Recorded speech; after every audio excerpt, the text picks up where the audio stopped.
Country is experiencing rapid growth in community schemes. There's a number of reasons for that. I would contend that one of those is because it's safer in South Africa. It can be attributed to rapid urbanisation as well, land shortage in urban areas, and of course it is much safer. At least that's what the stats suggest.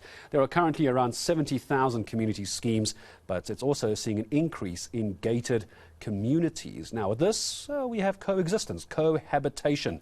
And let's be honest, sometimes we don't like our neighbours, or if we're being very honest, sometimes they don't like us, which is actually fine as well. It's where the Community Schemes Ombud service comes in, trying to resolve issues relating to community schemes, but it's quite complicated. That's why I'm so very grateful to have the Acting Chief Ombud, Thembelihle Mbatha, joining us on the show, in studio for us this afternoon. Thembelihle, good to have you with us. First of all, I want to ask, why would you take this on? This is, when it comes to body corporates, this is messy, isn't it? It is quite a nice messy, but you can see the change that happens when you go on. So I'm excited. Why is it so complicated? I just wanted to almost just take a step back, because I think a lot of people don't realize, obviously there's an ombud for this, but you live in a complex, you live in an estate, a gated community. They almost have their own rules that everybody agrees to, so thus democratic. But there isn't really an oversight of all body corporates. It's not like as though you're assigned to the banking ombud. It doesn't work like that. Yes. So that's why it makes our role as a regulator quite important, because we're meant to regulate all these 70,000 schemes. And it becomes quite important if homeowners or the unit owners of those particular schemes, before you even buy into an estate or a block of flats or a share block, you need to know what rules has everyone before you has agreed to. I mean, you can buy into an estate that says no pets allowed and you're coming with 6 dogs. You've already bought. What then happens? So that's why we exist, to create the awareness that we do in terms of people knowing their rights and obligations in this kind of community living setups. So who decides on these community living setups? I mean, who does it come down to in the end? It comes down to any development. I mean, when you look at a municipal area, you plan spatial planning. They look at, okay, we're urbanizing, now we're going to have 5, 6, 7 estates, and developers come into the fore. And when they start development, they need to develop a set of minimal rules as you come in. These need to be quality assured by us as the CSOS to ensure that they're in line with the constitution of the country before the development opens its gates. Does everybody need to be part of this? Again, now how does this work? Because when you're saying it's all voluntary, you often have those who are head of the body corporate, they call themselves different titles, chairperson, king, queen, royalty, whatever they want to call themselves. But do they have to be registered with yourselves, for example? Yes, they have to be registered with the Community Scheme Ombud service. We do know that there are some schemes out there that are not registered, which brings a risk to your investment. If the scheme you're in is not registered with the Community Scheme Ombud service, you don't know whether the rules they're using are even constitutional, whether they abide with all the bylaws within where you stay. So all the homeowners, your rights and obligations are in this little booklet we've developed. Trustees that get elected to be the body corporate, or the ones that manage the estate on behalf of the rest of the homeowners. They're the ones who tell you what to do. The ones that tell you what to do need to be affair with what their rights and obligations are in terms of the Act. So now when it comes to making sure it's registered, if I was a homeowner living in a complex, an estate, whatever it is, how do I know if my body corporate is registered? Are they supposed to have a certificate stuck to a wall somewhere, or is there a letterhead they're supposed to have? How do I know that they're actually legal? So you need to request that certificate from your body corporate or your trustees, whether they're registered. So we issue with a registration certificate from the CSOS that says HOA so-and-so is registered and compliant with the governance rules that they need to be compliant with. Let's just delve into a couple of issues that have become prevalent over the last couple of years as a combination of things. One was the blackouts since 2008, the load shedding. Then we had COVID-19. Now a lot of people living in complexes, living in estates, gated communities, forced to work from home. Some were told to go back to the office. Others are quite comfy working from home now. But then we have, for example, load shedding. There comes in the issue of the generators and the solar. Now we've got this ongoing debate. Who's actually in charge? Is it the homeowner who wants to put up solar so they can keep on working, or is it the body corporate who says, no, it's not part of our rules? It's the most common question we get asked here on eNCA. most common question, and that's what arises the need to have special meetings. So you don't necessarily have to wait for the annual general meeting, which is the AGM. You can have special meetings to take such special resolutions. Unfortunately, they require the majority of the homeowners to be present to make such a decision. Right. So more than 75% need to vote to say, we're amending our rules, we're now including this portion that deals with how we're going to deal with this issue, whether we can have generators or solar panels, or if you have a solar panel, who must be then in charge? Are we taking the responsibility back to the body corporate in terms of installing this uniform looking solar for all of us, especially when you have HOAs.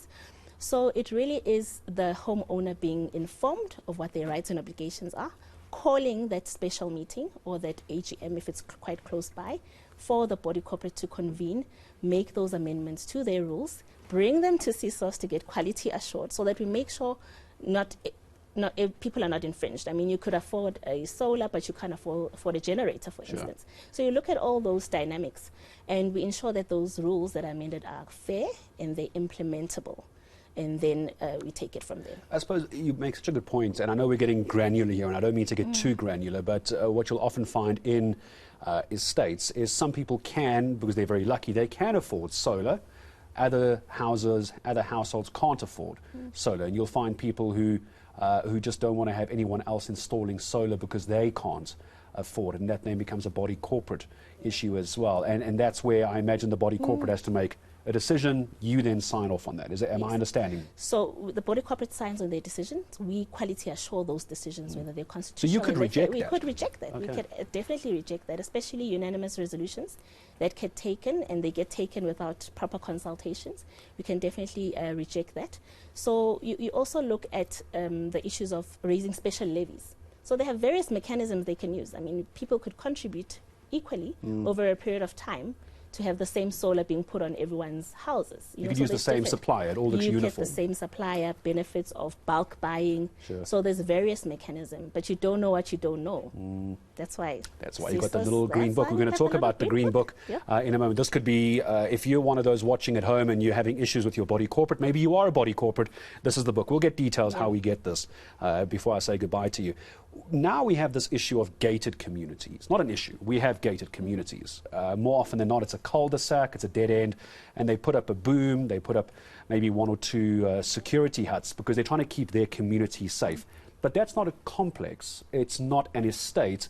It's not really a homeowners association, but the majority of people are contributing, say, to monthly security, some lighting, etc. But they're not a body corporate, or how does that start to work? But that's becoming more and more prevalent these days. Yes, definitely it's becoming more and more prevalent, but it's not a community scheme as defined in the Act. So it's really a new territory that we need to venture in, looking at how these people that have since now organized themselves can come into the fold. Because once you start having those rules, who manages it? Does it take the form of a company? Are you going to register this thing as a company like HOAs, homeowners associations? So because they've decided to ring fence themselves, put security, it doesn't really make them fall into the ambit of the CSOS. Because one of the big talking points as well has been that you need 100% buy-in. Yes. For that. Is that true, or is it a majority of residents, say in a community, they want to put up a boom, keep themselves safe? Is it 100% acceptance of that, or can it be a majority rules of the residents? Do you know offhand?